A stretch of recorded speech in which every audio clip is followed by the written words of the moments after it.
అందరికీ ముందుగా వినియోగదారుల దినోత్సవ శుభాకాంక్షలు. ఈరోజు సివిల్ సప్లైస్ డిపార్ట్మెంట్ ఆధ్వర్యంలో రాష్ట్ర ప్రభుత్వం ఇచ్చిన సూచన మేరకు అన్ని జిల్లా కేంద్రాలు, పట్టణ కేంద్రాల్లో వినియోగదారులను చైతన్యం చేయడం కోసం ర్యాలీలు నిర్వహిస్తూ ఉన్నారు. అందులో భాగంగా ఈరోజు ఆదోని అక్షరశ్రీ కళాశాల విద్యార్థులు చాలా చైతన్యవంతంగా వినియోగదారులను చైతన్యం చేస్తూ ర్యాలీలో పాల్గొన్నారు. అందుకు కళాశాల యాజమాన్యానికి, అధ్యాపక బృందానికి, విద్యార్థులకు అందరికీ అభినందనలు. ఈ వినియోగదారుల చైతన్యంలో మీరు ముందుండాలని, వారి హక్కులను కాపాడడంలో మీరు వారిని మరింతగా చైతన్యం చేయాలని కోరుతూ సెలవు తీసుకుంటాం. Thank you.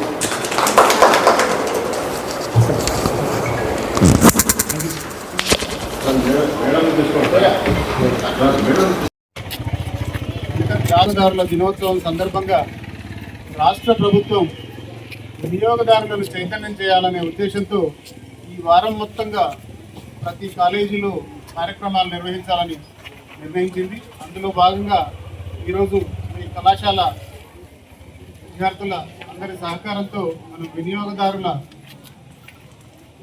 చైతన్య కార్యక్రమాన్ని నిర్వహించబోతున్నాం.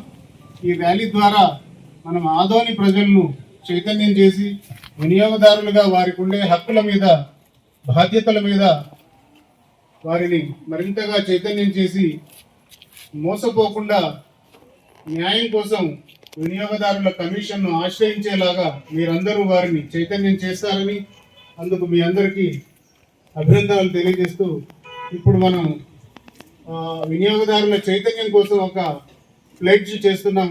మీరందరూ, మన లెక్చరర్ గారు చదివింది మీరందరూ చదువుతూ ఆ ప్లెడ్జ్ను కంప్లీట్ చేయాలని కోరుతున్నాం. Thank you.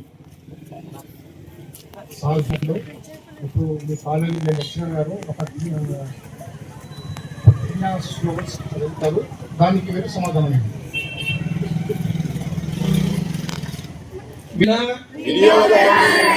నేను వినియోగదారుల రక్షణ చట్టం స్ఫూర్తిని, లక్ష్యాన్ని అర్థం చేసుకుని చట్టం నాకు కల్పించిన హక్కులను సద్వినియోగం చేసుకుంటూ అక్రమ వ్యాపార విధానాల బారిన పడకుండా మోసపూరిత ప్రకటనలచే చేస్తాను.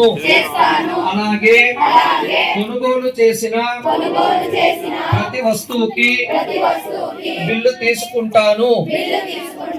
ఎంఆర్పి కన్నా అధిక ధర చెల్లించకుండా కొనుగోలు విషయంలో లేబుల్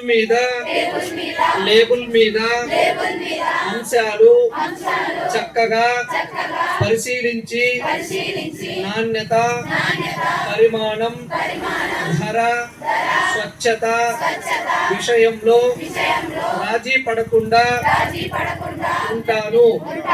నేను సురక్షితమైన, నాణ్యమైన మరియు పర్యావరణ అనుకూల ఉత్పత్తులను ఎంచుకుంటాను. నకిలీ లేదా చట్ట విరుద్ధమైన వస్తువులను నివారిస్తాను. అన్యాయం తప్పుదారి పట్టించే ప్రకటనలు లేదా డిజిటల్ మోసానికి మద్దతు ఇవ్వను. నగదు రహిత మరియు పారదర్శక లావాదేవీలను ప్రోత్సహిస్తాను. ఆన్లైన్ లో షాపింగ్ చేసేటప్పుడు జాగ్రత్తగా ఉంటాను. లోపభూయిష్ట వస్తువులు, పేలవమైన సేవలు మరియు వినియోగదారుల దోపిడీకి వ్యతిరేకంగా నేను నా స్వరాన్ని వినిపిస్తాను. అవసరమైతే వినియోగదారుల కమిషన్ లో ఫిర్యాదు చేయడానికి కూడా ముందుకొస్తానని తెలియజేస్తున్నాను.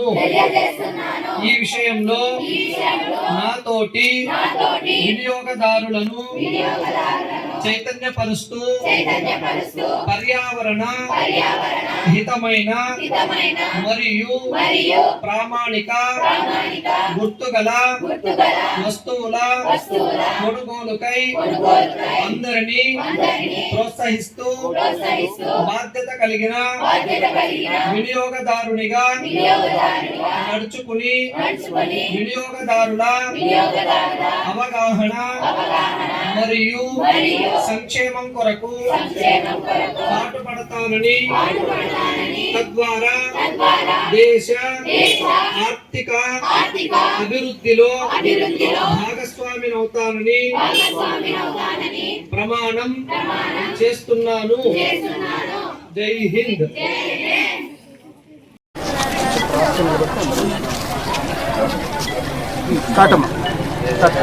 Good morning, everyone.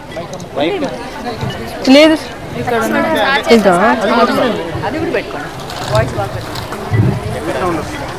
Good morning, everyone.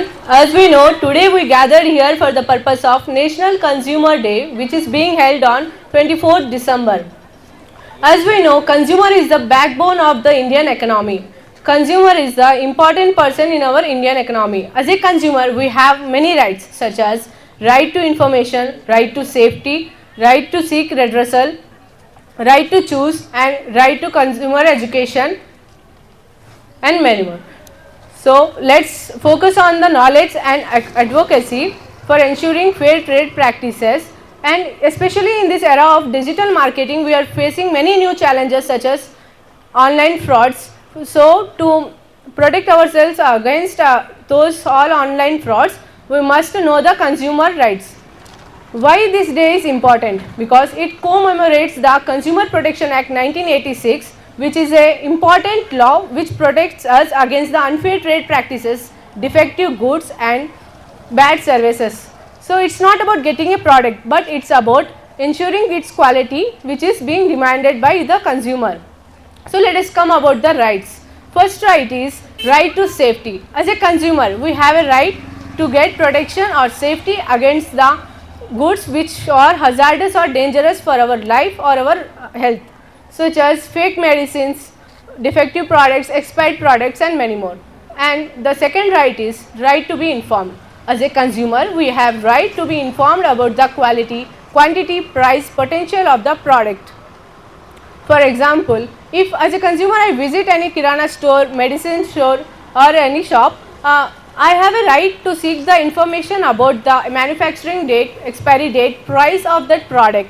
Even if it is not informed by the seller, I have a right to check those informations on the product.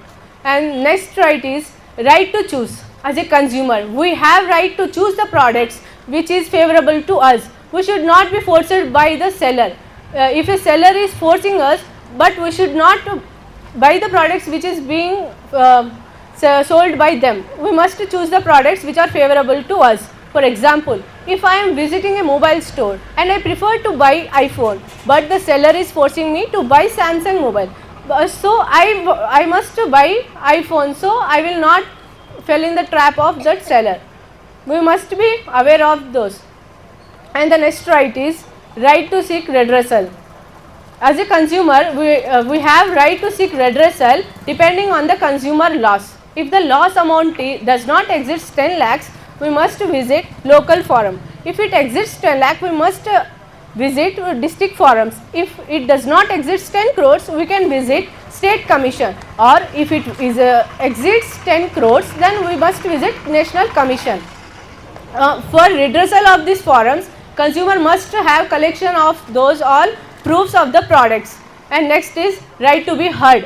If any consumer is exploited by the shopkeeper, a consumer has a right to get compensation or redressal for that product. So he can visit the forums like district forum, state commission, national commission. And the last right is right to consumer education. As a consumer, we have rights and responsibilities like be quality cautious, and be aware of misleading advertisements and know the quality about the product without falling in the trap of the seller. It is our responsibility to seek a variety of products before selecting those products, and we should proper use those goods and services provided by the seller. And finally, I am concluding my speech by saying the definition of consumer given by the father of nation Mahatma Gandhi. According to Mahatma Gandhi, a consumer is a person, he is the most important person who visits our business premises. He does not interrupt the work, but he is the purpose of the work. Consumer is not outsider of the business, but he is the part of the business. Business depends on the consumer, but consumer does not depend on the business. So, as a business person, we must give priority and importance to our consumers, and we must respect them. Thank you for your time. అందరికీ శుభోదయం. ముందుగా జాతీయ వినియోగదారుల దినోత్సవం అందరికీ. December 24న జాతీయ వినియోగదారుల దినోత్సవం వినియోగదారులుగా మనం మన ఆర్థిక వ్యవస్థకు వెన్నెముక అని మరియు భద్రత సమాచారం ఎంపిక రావడం లేదు.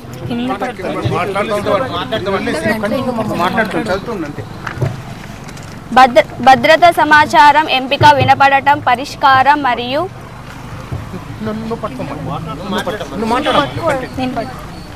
ఇది ఒక ముఖ్యమైన జ్ఞాపకం. ముఖ్యంగా అభివృద్ధి చెందుతున్న డిజిటల్ మార్కెట్లో మరియు ఆన్లైన్ మోసం వంటి కొత్త సవాళ్లతో వినియోగదారులు రక్షణ చట్టాన్ని అర్థం చేసుకోవడం ద్వారా మరియు న్యాయమైన వ్యవస్థ కోసం మన గొంతులను ఉపయోగించడం ద్వారా న్యాయమైన పద్ధతులకు నిర్ణయించుకోవడానికి జ్ఞానం మరియు వాదన యొక్క శక్తిపై దృష్టి పెడదాము.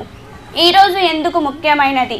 అన్యాయమైన వ్యాపారం, లోపభూయిష్ట వస్తువులను మరియు చెడు సేవల నుండి మనం రక్షించడానికి ఒక మైలురాయి చట్టం అయిన 1986లో వినియోగదారులుగా రక్షణ చట్టాన్ని ఇది జ్ఞాపకం చేస్తుంది. ఇది నాణ్యత నిర్ణయించడం గురించి, కేవలం ఉత్పత్తిని పొందడం గురించి కాదు, వాగ్దానం చేయబడిన వాటిని పొందడం గురించి.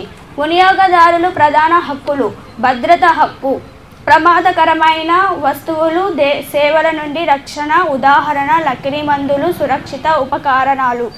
సమాచారం పొందే హక్కులు, ఉత్పత్తుల నాణ్యమైన పరిమాణం, స్వచ్ఛతను ద్వారా మరియు సంభావ్య సమాధానాలు తెలుసుకోవడం.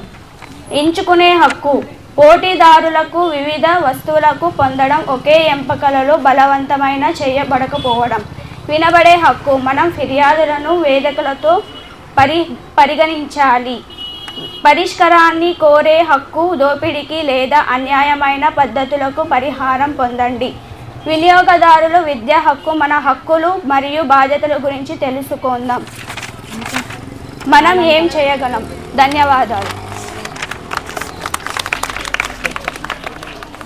Good morning to everyone. As we know, December 24th is a National Consumer Day. I wish well remember that we as a consumers are the backbone of our economy, and our right to safety, information, choice, being ahead with results, and education must be protected against exploitation in the marketplace. Let's focus on the power of knowledge and advocacy to ensure fair practices, especially with evolving digital markets and new challenges like online frauds. By understanding the Consumer Protection Act and using our voice for a just system. Why is this day important? It commemorates the Consumer Protection Act 1986, a landmark law to shield us from unfair trades, defective goods and bad services. It's about ensuring qualities, not just in a product, but getting what's promised. Our core rights: right to safety, protection for hazard goods services, example, fake medicines, unfair applications. Right to information, knowing quality, purity and prices and protectional risk of products. Right to choose, access to various goods at competitive prices, not being forward in one options. Right to be heard, our grievances must be considered in forms. Right to seek redress, getting compensation for exploitation or unfair practices. Right to consumer education, learning about our rights and responsibilities. Challenges in the digital age. With online shopping booming, issues like misleading ads, fake reviews, and data privacy are revealed threat. The new Consumer Product Act 2019 being a full and virtual hearing make justice more accessible, but unawareness is key. Let be visited, inform consumers, and together build a marketplace that's fair, transparent, and truly serves our interests. Thank you to all.